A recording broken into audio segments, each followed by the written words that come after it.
de Imagenología Osteomuscular, que va a ser presentada por el doctor Daniel Ríos Quevedo, quien es médico titulado de la Universidad de Concepción, ex médico general de zona, radiólogo formado en el Hospital Clínico de la Universidad de Chile, en donde trabaja actualmente, y es subespecialista en radiología musculoesquelética. Muchas gracias, doctor. El auditorio es suyo. Hola, buenas tardes a todos. Confírmeme que se escucha bien. Sí, se escucha. Se escucha súper. Ok. Les quiero agradecer la invitación. Para mí realmente es un honor poder estar aquí con esta audiencia tan grande y espero transmitirle en estos minutos algunos conocimientos bien básicos en realidad, porque el tiempo no da para más, pero sobre generalidades de la imagenología en el sistema musculoesquelético. No sé si están grabando ya o no. Sí, doctor, se está grabando. Sí, se está grabando. Ok. Yo tengo abierto el chat por si acaso, si quieren ir haciendo preguntas o comentarios, igual algunas cosas las voy contestando en el momento y si no lo dejamos todo el resto para el final de la presentación. Como ya me presentaron, yo soy bien orgulloso de ser penquista, como todos los penquistas, somos muy orgullosos de nuestra ciudad, así que me formé en la UDECONCE, mi hogar hace 15 años, desde que hice la beca del Hospital Clínico de la Universidad de Chile, el J. Aguirre, y bueno, soy parte de la unidad de radiología musculoesquelética. Somos 8 radiólogos staff. Hay una pregunta por ahí, ¿cómo es el grado de integración de la imagenología con la traumatología? Y tenemos muy buenas relaciones con los traumatólogos en general. Eso es algo importante, independiente de la especialidad que ustedes elijan, de tener ese contacto con el resto de los colegas. Eso enriquece el quehacer de uno y el más beneficiado finalmente del paciente. Así que hoy día lo que yo les voy a hablar son 2 temas.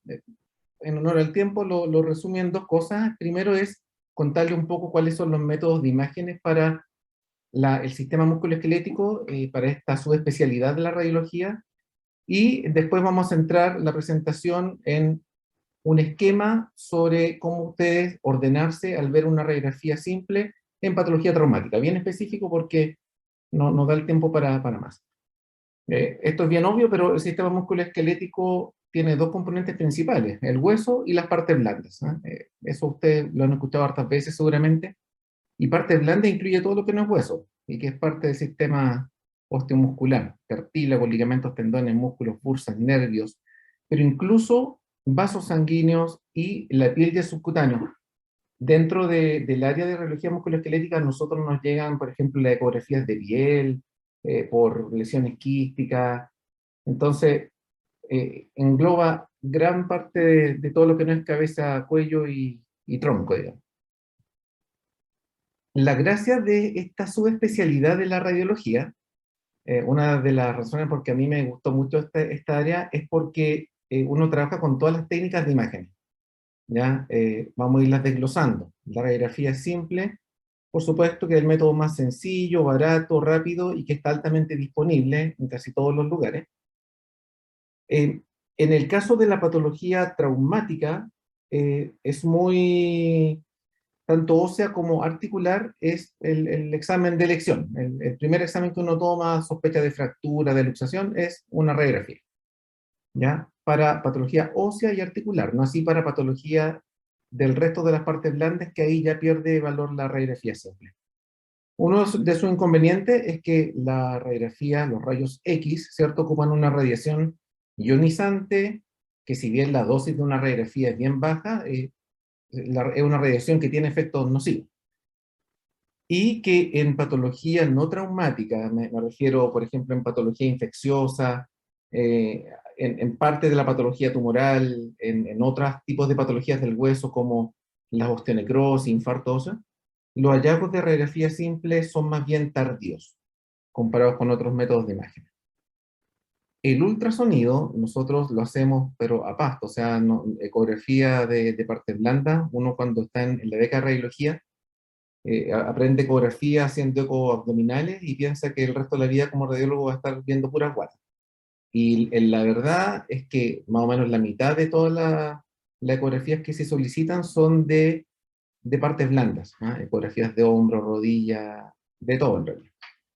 También es un método de relativo bajo costo, no invasivo, no ocupa radiación ionizante, por lo tanto un método seguro, es rápido, que permite en corto tiempo evaluar segmentos largos. Me refiero, por ejemplo, cuando a uno le pide una ecografía para evaluar un nervio, yo puedo partir con el nervio mirándolo en la muñeca, el nervio mediano, por decir algo, y puedo terminar en el hombro. O sea, si uno se dedica durante la ecografía, puede examinar segmentos largos. Por ejemplo, buscando un desgarro muscular en un muslo también.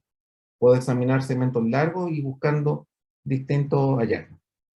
Y otra gracia del ultrasonido, que es como en vivo, permite hacer maniobras dinámicas. ¿Ah? Esto es útil, por ejemplo, para ver inestabilidad de algunos tendones, de ligamentos, uno puede hacer maniobras dinámicas. Entonces, es un examen súper entretenido porque uno está con el paciente y puede hacer estas cosas en vivo.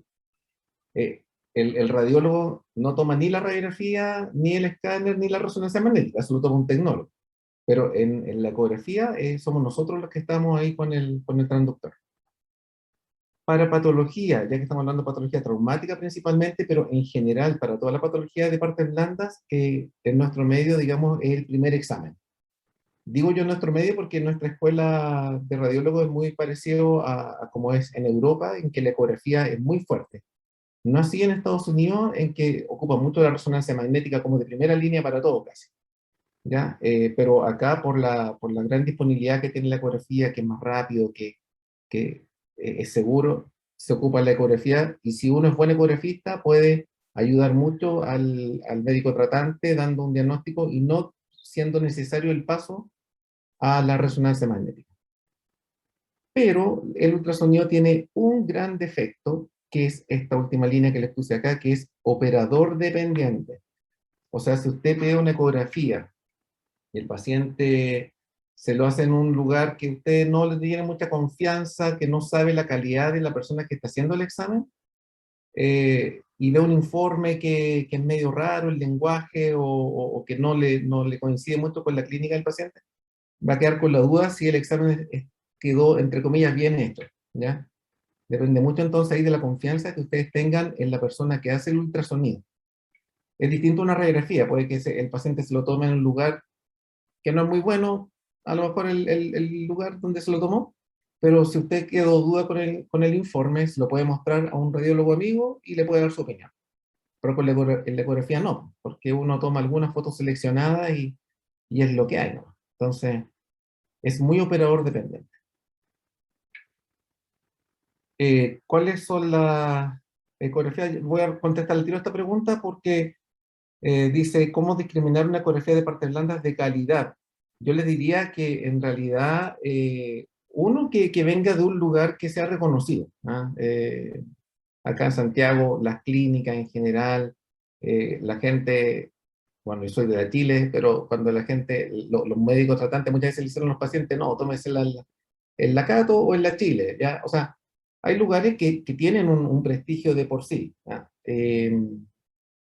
Hay otra cosa más técnica que a veces uno se da cuenta al ver el informe, el lenguaje que se ocupa en el examen. Ahí, bueno, tendrían que adentrarse un poco más en el mundo de la ecografía, pero hay hartos colegas traumatólogos y de otras especialidades que ven un informe y ya como que acuden al radiólogo amigo y le dicen, ¿sabes que me llegó este informe? Y como que lo encuentran medio raro, así medio chamullento, medio extraño. ¿Ya?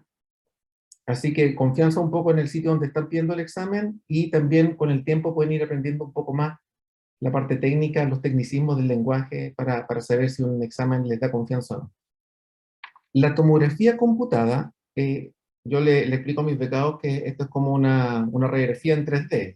La tomografía computada también es rayos X, pero da mucho mejor detalle anatómico. La tomografía computada permite los equipos actuales hacer estas reconstrucciones multicanales. Quiere decir que el examen se adquiere, por ejemplo, en una forma axial, pero después a misma imagen yo la puedo ver en un plano coronal, sagital, en un plano oblicuo, y puedo hacer estas reconstrucciones que puse ahí al ladito, BRT, que es lo que muchas veces la orden médica, y sobre todo, por ejemplo, de traumatólogos, piden mucho esto, que lo colocan con reconstrucciones en 3D, que ustedes ven el hueso como en 3 dimensiones, pueden ir girando la imagen, que es un poco lo que mostraba el doctor Bamonde antes, como estos programas para después ver dónde va a ir la prótesis o no sé, pues la órtesis, lo que sea.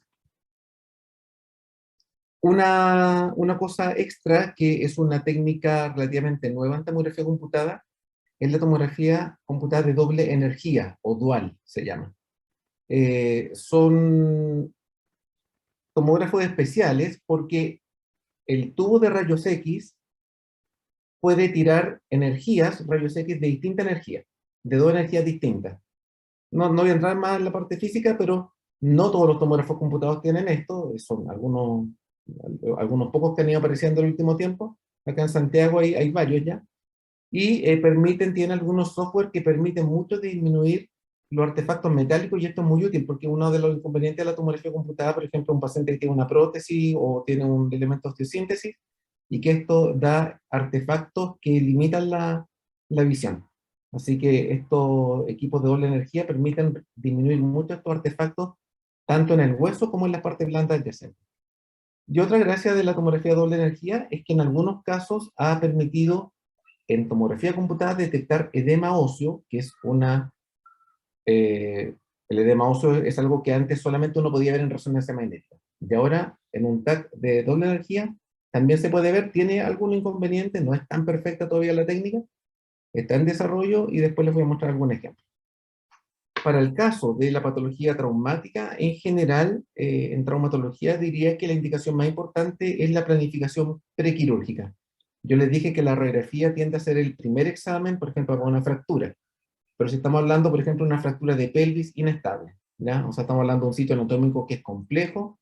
Entonces, en esos casos, muchas veces, o la gran mayoría de las veces, se pide la tomografía computada, se hacen estas reconstrucciones en 3D, uno ve cómo están desplazados los segmentos óseos, y eso al cirujano le da una visión mucho más real de lo que él se va a encontrar para ir a reparar en el momento de la cirugía misma. Entonces, fracturas complejas, principalmente para la planificación prequirúrgica. Y otro ejemplo de tomografía computada que se solicita mucho son algunos protocolos especiales de estudio, por ejemplo, para disfunción patolofemoral o pinzamiento femoroacetabular en la cadera. Ahí muchas veces, aparte de la radiografía, de entrada le piden la radiografía y la tomografía computada, porque son protocolos bien específicos para algunas patologías. Les dije que esto es como una radiografía en alta definición, y tiene radiación ionizante, pues son rayos X. Si uno compara la dosis de rayos de una radiografía simple con una tomografía computada, es muchísimo mayor en tomografía computada, así que ese es un inconveniente de la técnica. Y por supuesto que comparado con una radiografía o una ecografía son exámenes más caros. Y por último, unas palabritas de la resonancia magnética. La resonancia magnética no ocupa radiación, así que es un método bien seguro. Lo que ocupa son campos magnéticos, ¿ya? No voy a entrar en la parte física porque es bien complejo, ¿no? Es una de las cosas que a uno le cuesta en la beca entender, la física de la resonancia magnética, pero ocupa campos magnéticos, ¿ya? Que no ocupan radiación ionizante.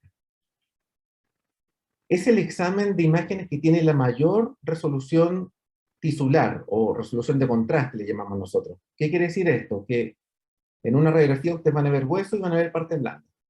Pero en resonancia magnética ustedes en el hueso van a distinguir la cortical ósea de la médula ósea, van a distinguir una señal distinta de un tendón con un ligamento, con un músculo, con los vasos sanguíneos, con los nervios. O sea, es como el dibujito que hace Netter, así que cada cosita con su rótulo más o menos, y con un color distinto. Así se ve en la resonancia magnética. Uno puede distinguir mejor que en cualquier otro examen de imagen un tejido de otro. Esa es la resolución de contraste tisular.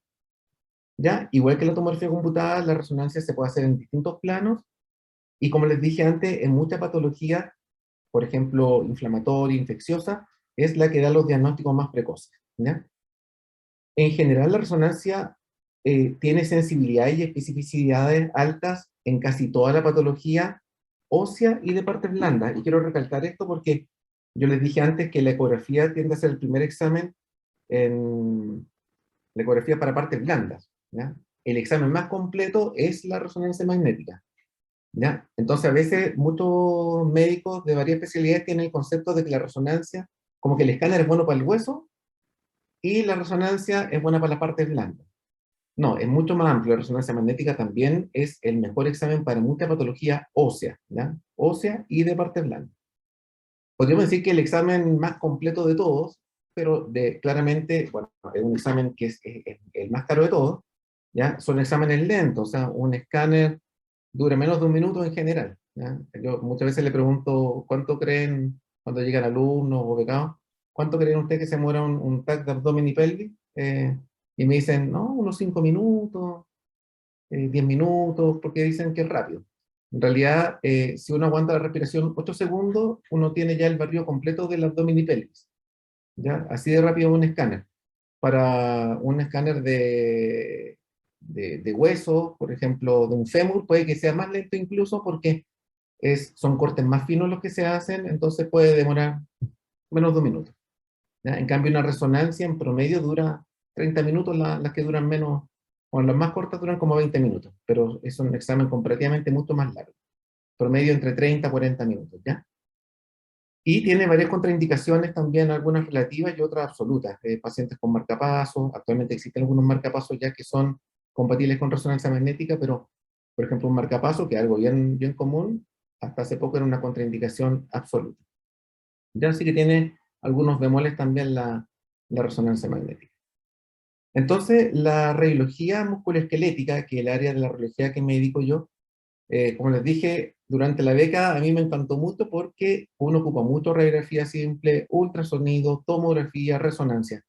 Y tiene otras cosas más extras. Uno puede hacer algunos procedimientos diagnósticos, ¿ya? Que son punciones articulares para hacer artro-TAC o artro-resonancia magnética.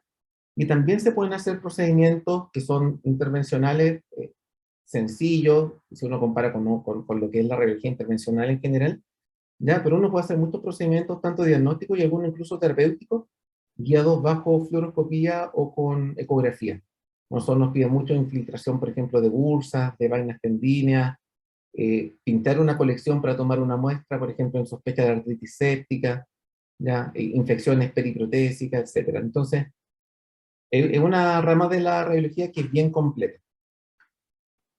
Eso de la primera parte de la presentación, ¿ah? De los métodos de imagen con los que uno dispone para estudiar el sistema musculoesquelético. Ahora entrando en materia de la radiografía, ¿tiene algún rol las reconstrucciones 3D? Pregunta Martín, y sí, es lo que les dije antes, que en realidad da una visión. Nosotros no lo ocupamos tanto para el diagnóstico, porque estamos muy acostumbrados a ver los cortes seriados, así ya sea en un plano axial, coronal o sagital. ¿Ya? No ocupamos tanto el 3D, pero cuando tenemos fracturas que son complejas en sitio anatómico, eh, luxaciones de hombro, como les decía, la radiografía inestables de pelvis, ¿ya? O por ejemplo, pacientes con traumas torácicos complejos, con hartas fracturas costales, de esternón, etc. Entonces ahí uno lo ocupa porque te da una visión, digamos, espacial más fácil de interpretar que en los cortes seriados, ¿ya? Así que ese es el principal rol. Y como les digo, lo piden mucho y muchas órdenes, sobre todo de traumatólogos, dicen en la orden médica tomografía computada con reconstrucciones 3D, ¿ya? Porque ellos están pensando en la planificación quirúrgica y quieren ver cómo se va a ver esto más o menos en la vida real. Ahora vamos a ir al rol de la radiografía simple en la patología traumática, y que algo que espero que les sea útil porque ustedes como médicos generales van a tener que enfrentarse, aunque se vayan al hospital más lejos de Chile, a una radiografía simple, ¿ya? En radiografía simple, como les decía yo, a diferencia de la resonancia magnética, que es el examen que tiene la mejor resolución tisular, en radiografía sí puedo distinguir algunas densidades que son distintas. Voy a partir de lo más negro a lo más blanco. Entonces acá vamos a poner un numerito 1, esto es aire. Esto que vemos más negro es aire. Aquí vamos a ponerle un numerito 2. Esto que estamos viendo acá es el tejido celular subcutáneo. Esta densidad, este gris que hay acá, es más oscuro que este número 3, ¿cierto? Es más oscuro. Esta es la densidad de tejido adiposo en radiografía simple. En cambio, el número 3 es la densidad que le llamamos de partes blandas. De partes blandas. Esta densidad de partes blandas incluye, aquí donde estoy en un muslo, ¿cierto? Esto es músculo, incluye tendones, cartílago, ligamentos, pero también incluye, por ejemplo, si uno toma una radiografía de tórax, este mismo color que tiene el corazón, que es músculo, ¿ya? Pero una radiografía de abdomen también es la densidad que tiene el hígado o las siluetas de los riñones, ¿ya? Entonces, todo eso es densidad de partes blandas. Cosa importante, la densidad de parte blanda, cosa importante, pongan atención que esta es pregunta de prueba. Densidad de partes blandas tienen los líquidos. Los líquidos, ya sea sangre, sea pus, sea orina, bilis, el líquido transudado o exudado, lo que sea, en radiografía simple tiene color de partes blandas. Grábense eso, después vamos a volver a hablar de eso. Aquí le vamos a poner un número 4, una densidad más blanca que el hueso. El calcio tiene esta densidad más blanca, y más blanco aún, el metal. Entonces, radiografía simple, 5 densidades: aire, grasa, tejido adiposo, partes blandas, hueso o calcio y metal. Eso, sépanselo de memoria, es útil y va a salir en la prueba. Ya, evaluación de la radiografía simple. Esto lo que pretendo ahora es mostrarle un esquema de más o menos como un informe en la radiografía. ¿Ya? Y nuestros informes de radiografía son bien cortitos, son 4 líneas en general. Hablamos primero de una evaluación bien general del hueso, que es la estructura y la mineralización ósea. Con estructura ósea me refiero a que el hueso tiene dos partes. Una parte que es el hueso cortical o hueso compacto, y otra parte central que se llama hueso esponjoso, medular, porque ahí viene la médula ósea, o hueso trabecular. ¿Ya? Trabecular, medular o esponjoso, es lo mismo. Y el hueso compacto o cortical. Y todos los huesos tienen ambos componentes en distintas proporciones. Por ejemplo, este fémur, a nivel de la diáfisis, ustedes se fijan que la cortical ósea es muy gruesa y es como un tercio cortical, un tercio canal medular y un tercio cortical. ¿Ya? Es un huesito que tiene harto calcio, bien bueno este hueso. Y nos vamos acercando hacia la metáfisis y la epífisis, y las corticales son unas líneas súper finitas, muy finitas, y lo que predomina en esta zona es el hueso trabecular. El hueso trabecular se ve con estas líneas, ¿ya? Que son las trabéculas óseas. Son parecidas a las corticales, pero más finitas y están dentro del hueso. Esa es la estructura normal del hueso. Hueso cortical o compacto, y trabecular o esponjoso o medular. Les traigo un ejemplo de un fémur izquierdo que lo que primero destaca cuando uno lo compara con el otro es que está alterada la estructura ósea. Aquí la primera frase del informe tiene que decir alteración de la estructura del fémur izquierdo, caracterizada ¿por qué? Porque hay corticales y trabéculas que están engrosadas, que están desordenadas, hay algunas zonas líticas en el hueso y algunas zonas más escleróticas o más blancas. Esta es una enfermedad típica que afecta la estructura del hueso, es una enfermedad metabólica y se llama enfermedad de Payet. ¿Ya? Esto no salía en la prueba, pero tienen que saber ustedes. Enfermedad de Payet, y ahí se los puse en el chat para que sepan qué enfermedad es. Esa es la estructura, o sea, entonces una evaluación súper general. Y otra cosa que tiene que ver con esta evaluación general del hueso es la mineralización. Y la mineralización tiene que ver con que el hueso es un tejido muy especializado, y no nos olvidemos que el hueso no es una materia muerta. ¿Eh? No sé si ustedes lo saben, pero la palabra esqueleto viene del griego y significa materia seca. ¿Ah? Porque claro, si uno ve un hueso en el desierto, cree que pareció como una piedra, así, una cosa seca. Pero el tejido óseo del ser vivo, no del que ya se murió, es un tejido vivo, y es un tejido que tiene células y tiene una matriz extracelular, que es la que se calcifica, la que se mineraliza. Esta materia extracelular tiene un componente orgánico y otro inorgánico, y este inorgánico es el que le da el 75% del peso del hueso, es este componente inorgánico, que son sales de calcio, principalmente de un cristal que se llama hidroxiapatita. ¿Ya? Eso da un poco lo mismo, pero el hueso está compuesto en mayor porcentaje por calcio. ¿Ya? Pero hay elementos celulares, y hay una matriz extracelular orgánica que tiene colágeno, que tiene proteoglicano y todas esas cosas raras. La cantidad de hueso que uno tiene desde la infancia, uno empieza, hay un proceso de formación de hueso y a la misma vez un proceso de reabsorción de hueso.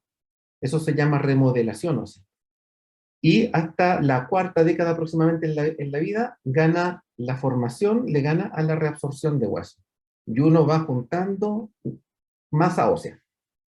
más o menos en la cuarta década de la vida, uno alcanza ese pic de masa ósea, y después empieza la decadencia, y año a año uno va perdiendo un poquitito de masa ósea, y eso se llama osteoporosis. La radiografía simple es súper mala para ver esta pérdida de masa ósea. El examen que está estandarizado y que tiene curvas y desviaciones estándares se llama densitometría ósea, ¿ya? Eh, pero la radiografía tiene algunas cosas, cuando uno habla de la mineralización, la cantidad de calcio del hueso, nosotros decimos que es bien una evaluación bien ojimétrica, así como al ojo, ¿no? Y en el caso de la radiografía de mano, hay una medida que les puede ser útil, que es ver el grosor de las corticales en el tercio medio del segundo metacarpiano. Es súper específico.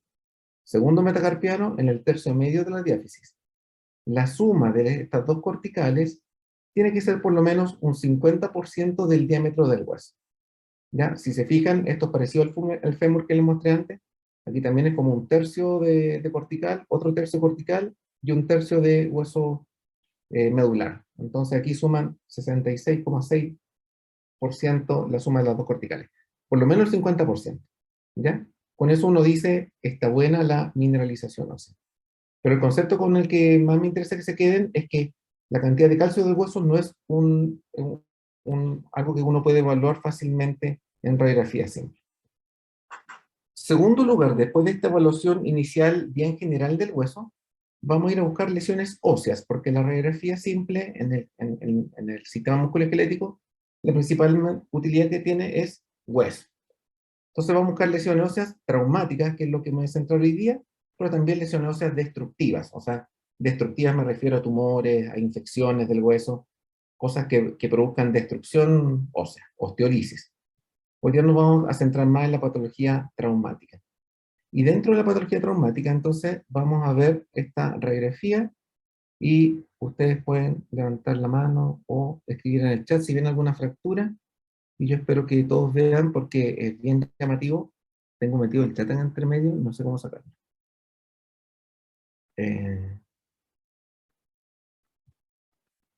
Fractura epicóndilo medial, dicen por ahí. Ya, bien.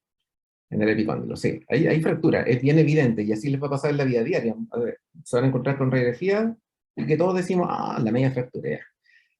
Porque es muy evidente esta solución de las corticales, ¿cierto? De esta solución de continuidad del hueso.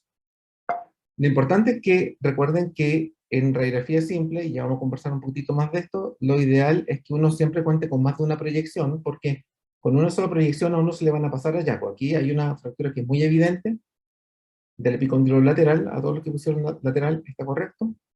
Pero por ejemplo en esta radiografía frontal no es tan evidente que hay un tremendo fragmento óseo desplazado hacia cefálico y que está anterior al húmero distal. ¿Ya? Entonces, como un principio, acuérdense de tener por lo menos dos proyecciones siempre. ¿Ya? Entonces vamos a ver cómo describo yo una radiografía, ¿ya? Una fractura en radiografía simple. Entonces, el primer paso es lo que ustedes hicieron muy bien ahí en el chat, que fue tratar de definir el sitio anatómico más preciso posible. Si ustedes me hubiesen dicho que es una fractura del húmero, está bien, pero ¿qué parte del húmero? Porque el húmero puede ser cabeza, puede ser troquíter, troquín, puede ser diáfisis, o puede ser, como dijeron ustedes, epicóndilo, ¿cierto? Entonces, anatomía. Aquí tienen que saber anatomía de huesos, no es tan difícil. Si uno tiene un letra a mano, puede mirar cómo se llama cada una de estas protuberancias que tienen los huesos. Entonces el sitio anatómico es lo más preciso posible. Después uno dice el patrón de fractura, si es una fractura simple o conminuta.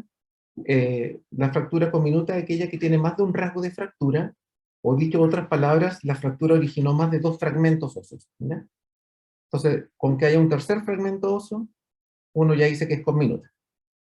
El rasgo de fractura que predomina, esto en el caso de huesos largos principalmente, si es transverso, oblicuo o un rasgo espiroideo. Y después vamos a ir bien a describir cómo quedaron estos fragmentos óseos, si quedaron bien alineados o no. En general, y eso vamos a ver después algunos ejemplos, uno se refiere al desplazamiento del fragmento distal, ¿ya? De ahí aparecen varios nombres que vamos a ver después. Y otra cosa importante en la semiología de una fractura, es decir, cómo están las articulaciones adyacentes, ya que hay hartas fracturas que pueden tener compromiso de la superficie articular, o también fracturas que se asocian a subluxaciones o luxaciones. Y ahí estamos hablando de luxofracturas. ¿Ok? Esto es un esquema muy simple de un libro, una fractura transversa, una oblicua. Cuando las fracturas son más largas, empiezan a dar como la vuelta en el hueso, y eso se llama espiroideo. Ahí hay un esquema de una fractura con varios fragmentos, o sea, una fractura con minuto. Esto de la regla de los dos es algo bien antiguo que dijo algún doctor en algún librito, pero es útil que recuerden esta regla de los dos. Dos proyecciones. Ojalá tener siempre por lo menos dos proyecciones, y aquí siempre hago una salvedad, o un comentario más bien dicho, que es la radiografía de pelvis. Cuando hay fractura o sospecha de fractura de pelvis, la pelvis, que yo ya les dije antes, es un sitio anatómico bien complejo, habitualmente se pide una sola proyección, pelvis AP.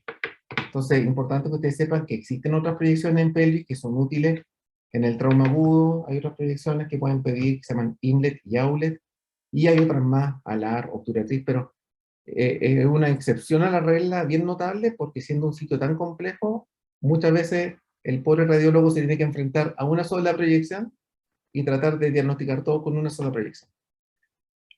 Ojalá que la radiografía incluya las dos articulaciones vecinas al hueso que está fracturado, dos hallazgos, lo voy a explicar después, dos extremidades. No lo ocupamos tanto en adultos, pero en pediatría existen fracturas especiales en que hay fracturas incompletas para empezar en pediatría, y también puede ocurrir, ya que el hueso del niño es tanto más elástico que el del adulto, a veces un hueso puede tener una deformidad plástica, como que se arquea, pero no se alcanza a romper, ¿ya? Entonces, uno, por ejemplo, tiene un fémur que lo encuentra medio arqueado, pero uno no sabe si eso será realmente una deformidad plástica, y ahí es útil a veces tomar la radiografía de la otra extremidad y comparar y ver si es así constitucionalmente o realmente hay una deformidad plástica. Y dos tiempos se los voy a explicar después con un ejemplo. Me preguntan si es siempre necesario la visualización de articulaciones tanto distal como proximal. Los siempre no existen como en medicina, ¿cierto? Entonces, la mayoría de las veces es útil. O sea, si ustedes sospechan que es fractura de húmero diáfisis, o de antebrazo, o de fémur, o de pierna, ya sea tibia o peroné, entonces ahí sí, debiera incluir las dos articulaciones vecinas. Pero, por ejemplo, hay muchas fracturas que uno pide radiografía de cadera para ver una fractura de cadera, que en realidad lo que quiere ver es si una fractura del acetábulo o del fémur proximal, y la mayoría de las veces no es necesario que, por ejemplo, si es de una fractura intertrochanteria, no es necesario que yo vea también la rodilla, porque tengo súper claro que el foco de fractura está en el fémur proximal. O, por ejemplo, una radiografía de rodilla, si una fractura de platillos tibiales, la mayoría de las veces basta con eso y no necesito ver abajo el tobillo, ¿ya? Pero en cambio, sí, si uno conoce, ha estudiado y conoce los mecanismos de la fractura, sí, en muchas fracturas de tobillo, a veces voy a tener que pedir la radiografía de pierna para buscar la fractura proximal en la fíbula, por ejemplo, ¿ya? Entonces, en general uno enseña que deberán estar las dos articulaciones, pero no es siempre, Gabriel Sepúlveda. Esta es la importancia de este es un meme que se viralizó entre los radiólogos, la importancia de tener dos proyecciones. Aquí parece que la mamá leona se está comiendo a su cachorro, y en realidad en la otra visión, no, pues lo está solamente transportando. Entonces, aquí les traigo un ejemplo de la vida diaria. Este es un paciente que viene con trauma y preguntan por fractura. En realidad, mirando esta sola proyección no se ve ninguna fractura, pero si yo les muestro el lateral, espero que todos me digan ahí cuál es el dedo fracturado en el chat. Es bien obvio, pero índice, ya bien, índice. Dije yo que tenía que ser el sitio anatómico lo más preciso posible. ¿Qué parte del índice? ¿Cuál falange? Índice, mallet finger. Muy bien, Joaquín. Ya, mallet fracture, dicen por ahí. Excelente. Ya, es distinto que yo diga dedo índice, una fractura no, es de la falange distal del dedo índice, y no es cualquier parte de la falange distal, es en el margen dorsal de la base de esta falange, y eso es tan importante porque la estructura anatómica involucrada cambian. En esta fractura, la estructura anatómica que está involucrada acá es el tendón extensor que produjo esta abulsión. En cambio, si fuese por el lado palmar, sería un ligamento o placa volar, que se llama, ¿no? Ligamentos palmares. Entonces, la ubicación es importante porque las estructuras anatómicas que están involucradas varían si es por dorsal, si es o por palmar, si es por, bueno, medial, lateral, etc. Así que el sitio anatómico es lo más preciso posible. Este paciente tenía 3 proyecciones y en un oblicuo también se ve ahí un rasgo de fractura. Entonces yo digo, ojalá siempre tener por lo menos 2 proyecciones, pero ¿cuáles proyecciones? No siempre aplica el AP y lateral. Aquí tenemos una radiografía de mano. Como dijimos, si uno sospecha aquí una fractura de dedo, pide la radiografía del dedo. Si sospecha fracturas de muñeca, sean los huesos distales del antebrazo o fracturas de carpo, ahí sirve la radiografía de muñeca. Pero, por ejemplo, para metacarpianos, aquí se ve que hay una fractura, pero como la radiografía lateral de mano todo se sobreproyecta, no es muy útil, ¿ya? Entonces, a veces es válido en otros segmentos, por ejemplo, para metacarpiano, es válido la radiografía frontal y la oblicua. Y se fijan que aquí uno puede evaluar bastante bien el grado de angulación que tiene esta fractura con estas 2 proyecciones, mejor que en la lateral, que todo queda sobreproyectado. Entonces, no siempre aplica en la PI lateral. Si ustedes tienen duda, en la orden médica pueden colocar radiografía de mano, sospecha de fractura de metacarpiano, y ahí en el servicio de rayos optaremos cuáles son las mejores proyecciones que tomar, ¿ya? Otra cosa que les puede ocurrir, como les mostré el primer codo, que todos dijeron hay fractura. Bueno, aquí hay una fractura, ¿cierto? Base de la falange del dedo meñique, de la falange proximal. Entonces, un error que ocurre mucho cuando uno está haciendo la beca de radiología y es la satisfacción del primer hallazgo. La orden médica dice OBS fractura. Entonces yo abro la imagen y pillé la fractura. Entonces uno dice, ya me gané el premio, pues, la pillé. Y como que me quedo contento porque encontré el hallazgo. Pero resulta que este paciente, en otra proyección, se nota que tenía otra fractura más, que es en la base del quinto metacarpiano. Había otra fractura más. Entonces, aquí el consejo es no se olviden de seguir todas las corticales. Aquí en una mano hay 8 huesos del carpo, más los 2 del antebrazo, 10, 15, 20, 25, 29 huesos que tienen que ver. Y tienen que ver cada uno por separado, seguir todas las corticales en todas las proyecciones que tengan disponibles para que no se les pasen hallazgos, ¿ya? Así que sigan todas las corticales. Cuando yo decía 2 tiempos, el arreglado 2, me refiero a que hay algunas fracturas especiales. Por ejemplo, este paciente que viene por metatarsalgia en estudio, cuando viene por trauma agudo, viene por un dolor, y este caro viene el verano, entonces se puso a correr, ¿ya? Para estar en forma, ¿vale? Un verano sin polera. Entonces se toma la primera radiografía y no se ve nada.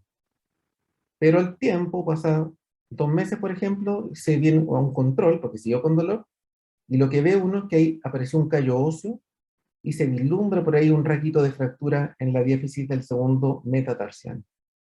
Entonces, esta es la historia típica de un tipo especial de fracturas, que son las fracturas por estrés. En este caso, una fractura por fatiga, que es un hueso sano sometido a un estrés anormal, ¿ya? Entonces, hay algunas fracturas especiales, estas fracturas por estrés, que pueden ser por fatiga o por insuficiencia. Una fractura en hueso patológico, vamos a ver un ejemplo. Las fracturas intraarticulares, ya les dije que es importante mencionar cuando en una fractura hay un rasgo intraarticular. Las fracturas abulsivas, que son arrancamientos óseos en sitios de inserciones de tendones o de ligamentos. Y un concepto que les voy a mostrar que es la fractura oculta, que en realidad es una fractura oculta a la radiografía simple, que la radiografía simple no fue capaz de diagnosticarla. Aquí un ejemplo de una fractura en el tercio medio de la falange proximal de un dedo meñique, una linda fractura oblicua, simple, no es con minuta, pero siempre que vean fracturas tienen que estar atentos que no haya alguna lesión subyacente en el hueso. Entonces en este caso hay una fractura, pero hay una lesión lítica en esta falange, entonces esta es una fractura en hueso patológico, ¿ya? Esta es una lesión lítica que son bien frecuentes en la mano, son en condromas, ¿ya? Es un tumor óseo benigno en general. Y para mostrarles un caso de un paciente que venía de la urgencia con sospecha de fractura, la verdad es que no hay una fractura muy evidente en la... No, en condroma, Sebastián, no osteocondroma, en condroma. No hay una fractura muy evidente en la radiografía frontal, en la lateral destaca que hay derrame articular, ya les voy a mostrar de qué se trata el derrame articular. Se tomó una tomografía computada y fíjense que por aquí aparece una línea en el platillo lateral, pareciera que hay una línea que podría ser un rasgo de fractura, ¿ya? Entonces se sospechaba que justamente era una fractura de platillos tibiales, y queda, pero como esta fractura no está desplazada, si uno empieza a mirar el trabecula óseo, se empieza a imaginar que hay otras líneas por todos lados. Entonces, no era tan seguro en esta tomografía computada. Existe la tomografía computada de doble energía, como les decía yo, y esta viene con algunos software que permiten hacer unos mapas de colores, y acá en verde ustedes ven edema óseo. Entonces, el edema óseo, que es algo que antes uno solo veía con resonancia magnética, también lo puede ver ahora con estos escáneres de doble energía, ¿ya? Y coincidía con la zona donde se veía este sospechoso rasgo de fractura, así que apoyaba el diagnóstico de que ahí había una fractura no desplazada en ese platillo tibial. Por último, de la semiología acá de la fractura en radiografía, hablamos de cómo se describen los desplazamientos, ¿ya? Y en general uno habla del desplazamiento del segmento distal respecto al proximal. Entonces vamos a empezar con la excepción a la regla, que es la clavícula. La clavícula es un hueso largo que se fractura generalmente en el tercio medio o distal, o lateral, digamos, y por acción muscular, de inserciones musculares acá en la clavícula, es el segmento proximal el que asciende. Entonces, en fractura clavícula es la excepción en que nosotros hablamos de una fractura, por ejemplo, en este caso en el tercio medio, con ascenso del segmento proximal, ¿ya? No es que todo el resto del cuerpo del paciente bajó, sino que el segmento proximal es el que ascendió por acción de los músculos. En cambio, en el resto de los huesos, generalmente uno habla del desplazamiento del segmento distal. Aquí, por ejemplo, hay una fractura del radio, ¿ya? Y de la diáfisis del radio. Entonces hablamos hacia dónde se desplazó el segmento distal. En este caso, es importante que en el antebrazo, o sea, desde el codo hacia distal, acostúmbrense a hablar más del lado radial y del lado ulnar o cubital, porque la radiografía a veces viene con la mano o la muñeca o el antebrazo para un lado o para el otro. Entonces a veces uno como que pierde tiempo acordándose qué es lateral y qué es medial. Entonces, desde codo hacia distal ocupamos mucho el lenguaje de radial y ulnar o cubital. Entonces, esta radiografía tiene dos cosas importantes respecto al desplazamiento de esta fractura del radio. Una es que ya no hay contacto entre los segmentos óseos, no hay ningún contacto y el hueso se acortó en longitud. ¿Ya? Eso se llama cabalgamiento, es una fractura cabalgada. Y otro elemento importante que tiene esta fractura es la angulación, que es que el eje de los dos segmentos o dos fragmentos que se formaron producto de la fractura no están alineados. ¿Ya? Entonces yo aquí puedo decir que el segmento distal se desplazó hacia radial. Es una fractura del radio, pero el segmento distal se desplazó hacia radial. Esa es la angulación que tiene. La otra forma que puedo mencionar yo la angulación, es decir, cuando yo tengo una angulación, aquí la voy a exagerar, eh, se forma una puntita de flecha. Entonces puedo decir hacia dónde apunta el vértice de este ángulo que se forma. Entonces puedo decir que en este caso el vértice de la fractura apunta hacia cubital. ¿Ya? Entonces uno puede mencionar las angulaciones de esas dos formas. Correcto, Joaquín, esta es una luxofractura de Galeazzi, porque las fracturas del antebrazo, ya sea de radio o de ulna, habitualmente van acompañados de alguna luxación, en este caso una luxación radio-ulnar distal. ¿Ya? Fractura de radio con una luxación distal. Esa se llama luxofractura de Galeazzi. Otro elemento que uno puede decir en una fractura es que es difícil de ver en radiografía simple. Fíjense que en esta fractura de la diáfisis del fémur, la cadera la veo de frente, si nos vamos acá arriba, se ve de frente, en cambio la rodilla la veo media de lado. En fracturas de huesos largos puede ocurrir que los segmentos roten, ¿ya? Entonces, eso es bien difícil de evaluar con radiografía simple, y en estos casos también es una indicación para pedir tomografías computadas, porque imagínense que uno deja esta fractura que consolide de esta forma.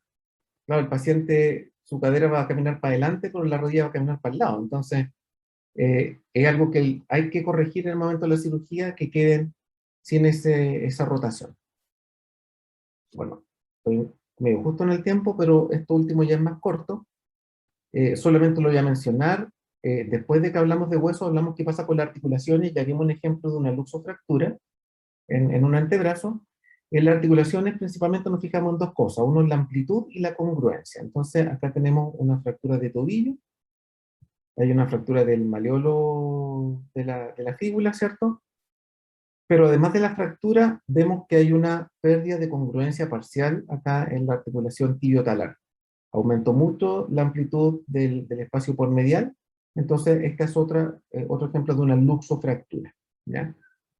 Y solamente para dejar planteado qué pasa porque yo he hablado solamente de patología traumática, pero en patología articular en sí, ya sea degenerativa, inflamatoria, artropatías en general, hay que ser súper minucioso con ver si esa disminución del espacio, por ejemplo, yo acá estoy marcando la interfalángica distal del dedo anular en la mano derecha, se me perdió el lapicito. Acá.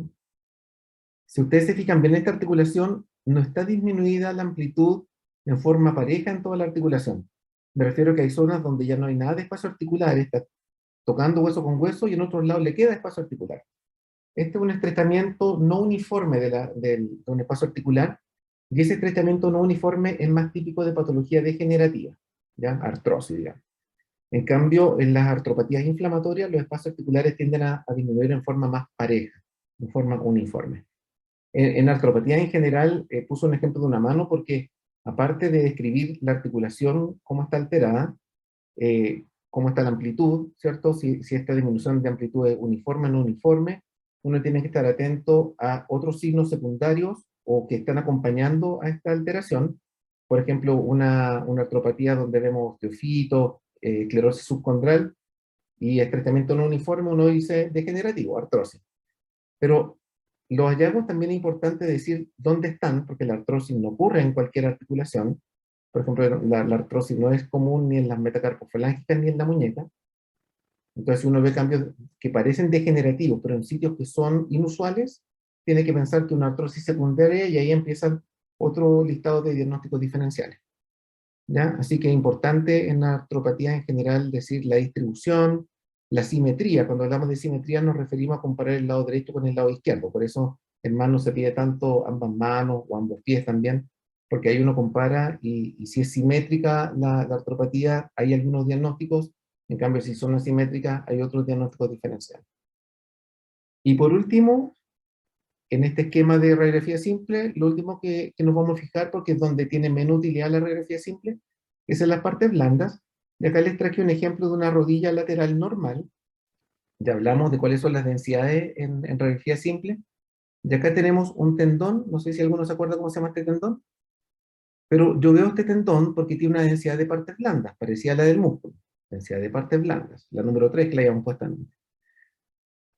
Y lo veo bien porque por delante hay densidad de tejido adiposo, que es el subcutáneo, y por detrás de este tendón también veo densidad de tejido adiposo, que es la grasa prefemoral y suprarrotuliana.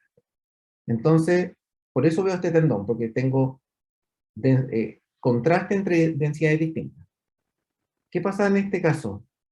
Hay una gran densidad, como nodular, ¿cierto? Media ovalada, que tiene el tendón del cuádriceps femoral desapareció en este caso. Muy bien, Nicolás. El tendón del cuádriceps, Joaquín, el patelar, el que viene acá abajo. Este es del cuádriceps. Entonces, ahora tengo esta grasita que veíamos acá, la veo ocupada por una densidad del mismo color que el tendón. ¿Qué más dijimos que tenía color de tendones? ¿O de parte blanda? ¿O de músculo? Los líquidos. Muy bien, Claudia, está muy atenta. Líquidos. Muy bien, Jaime, Valentina. Los líquidos, entonces estos derrames. ¿Ya? Cuando ustedes quieran buscar derrame en la rodilla, lo buscan acá en el receso suprarrotuliano y lo van a reconocer porque el líquido tiene una densidad de partes blandas que reemplaza a esta densidad normal de tejido adiposo que diéramos ver en esa localización.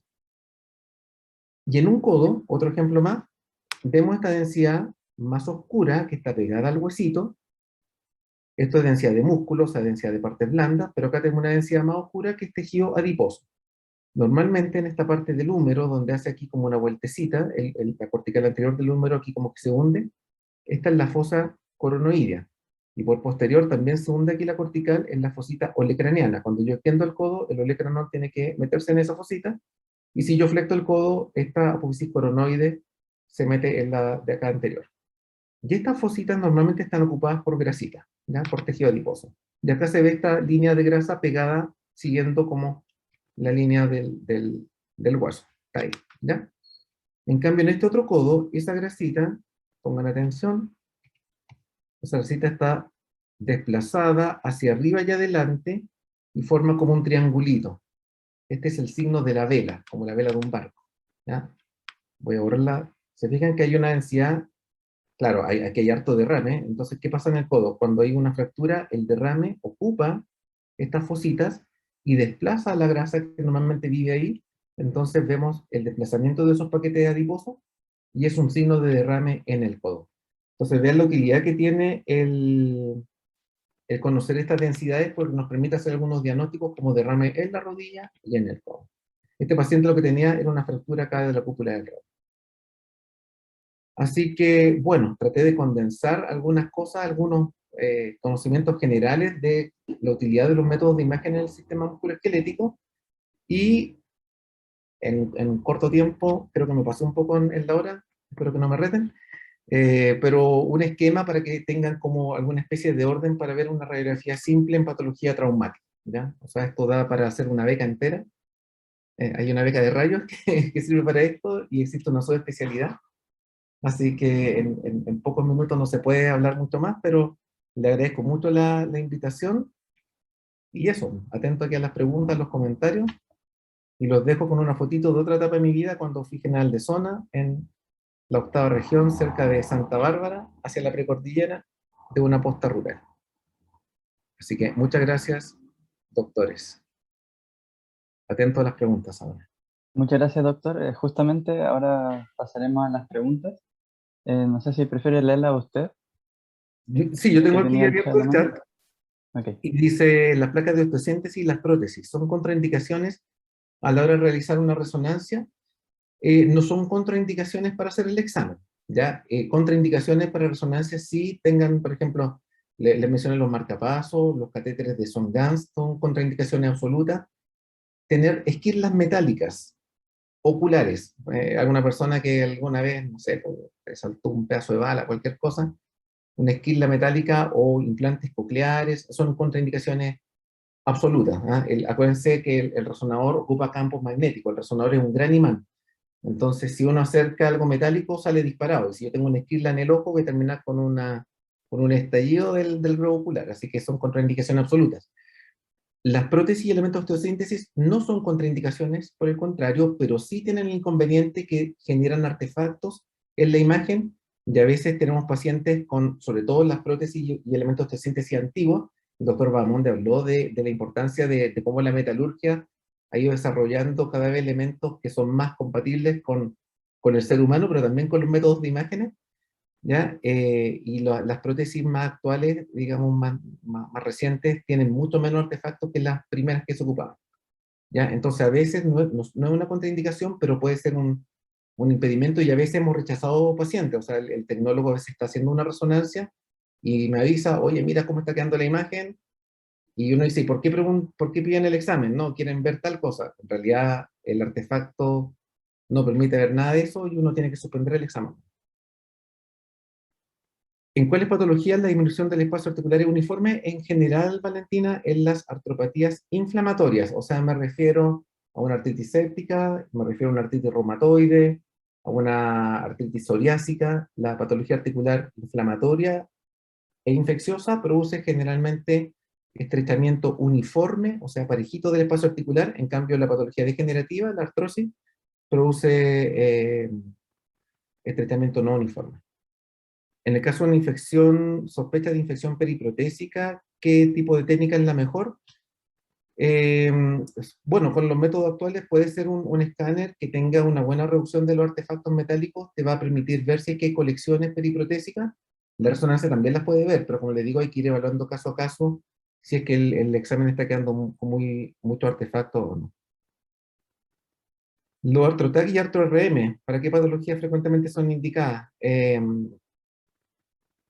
El ArthroTag lo ocupamos mucho como reemplazo a la resonancia magnética cuando el paciente tiene una contraindicación de resonancia, por ejemplo, la patología meniscal.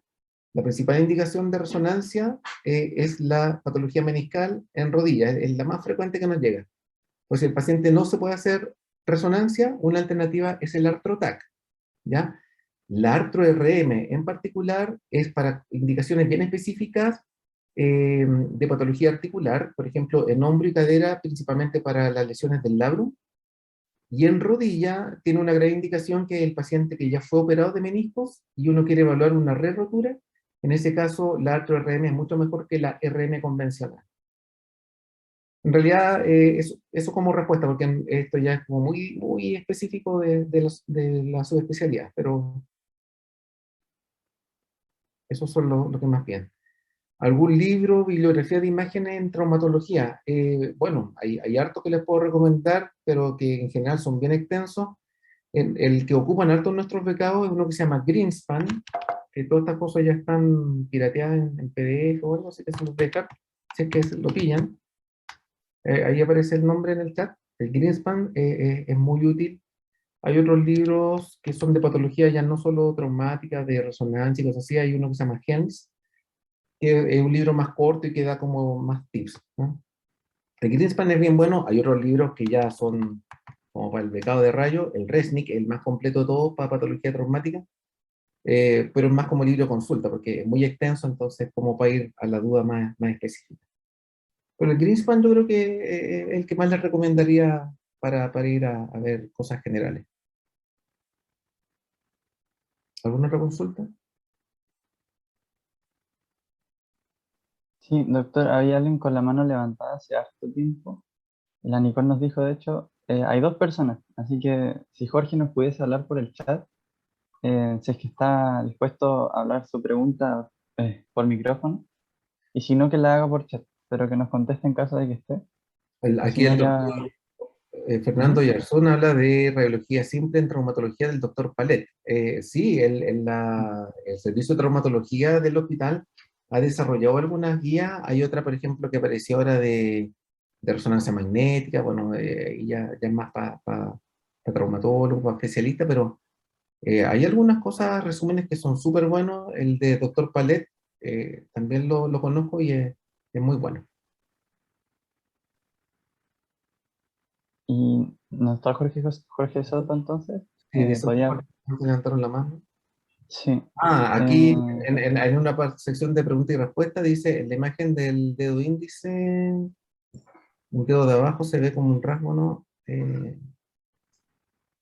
No sé, habría que ver la imagen. ¿Cuáles son los errores más comunes al interpretar una radiografía? Hartos, pues. El problema es que uno se entera de algunos pocos, ¿no?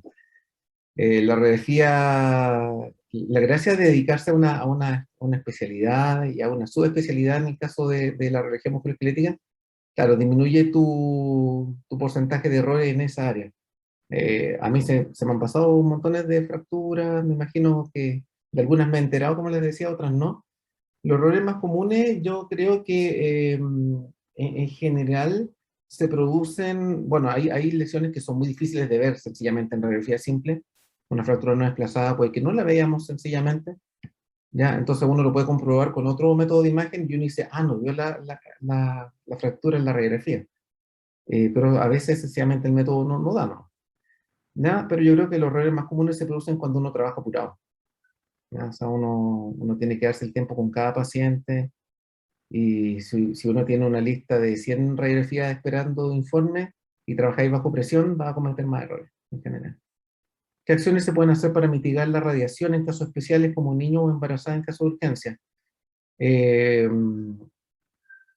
yo te diría que en ambos casos hay veces que los exámenes sencillamente no están indicados y en general existen algunas alternativas. Por ejemplo, en embarazada se puede hacer resonancia, no en el primer trimestre, pero en el resto del tiempo sí se puede hacer. Y los casos extremos que colocas tú ahí, como en casos de urgencia, a veces el beneficio es mucho mayor que el riesgo, y si una embarazada y sospecha, por ejemplo, una apendicitis que no se ve en la ecografía, a veces hay que hacer el escáner nomás, ¿ya? Porque el riesgo de que se quede con una apendicitis que no se operó a tiempo es mayor que tomarle el escáner. ¿Ah? Así que eso hay que verlo caso a caso. En caso de niños está bien normado, hay hartas técnicas que pueden bajar mucho la radiación en escáner, por ejemplo, ahora está muy de moda todas las técnicas de bajar la dosis de radiación, y los equipos modernos permiten hacer imágenes buenas con mucha menos radiación que los equipos más antiguos.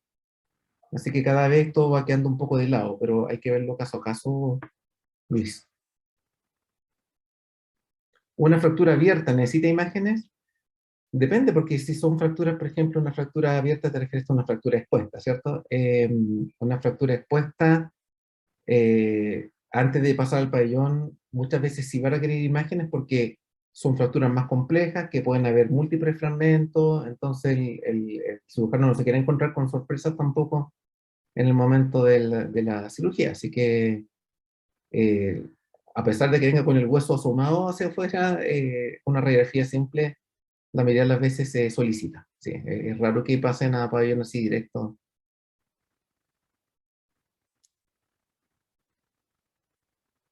Creo que hemos contestado todas las preguntas.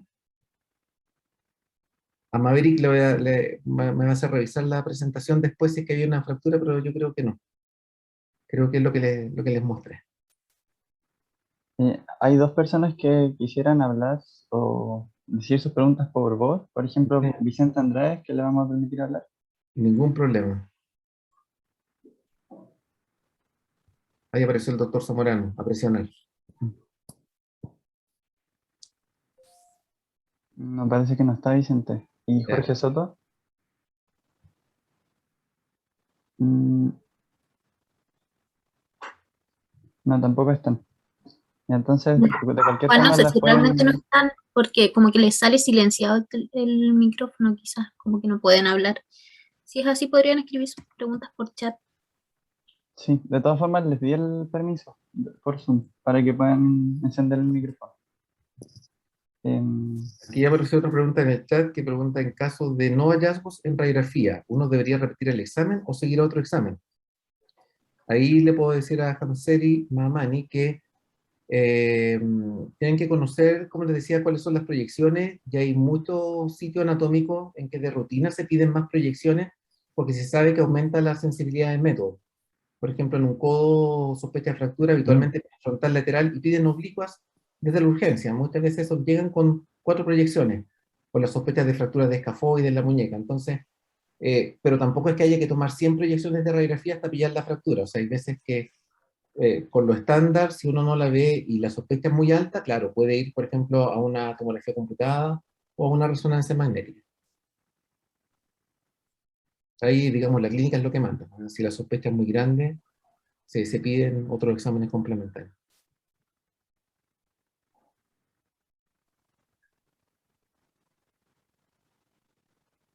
Bueno, creo que estamos por ahí. Sí, creo que estaríamos con las preguntas, doctor. Muchas gracias Les por su agradezco clase y por mucho su a tiempo. ustedes la atención y la participación. Están bien atentos al chat. Eso lo hace más interactivo y entretenido para todos. Así que gracias a la organización por la invitación y nos veremos en otra ocasión.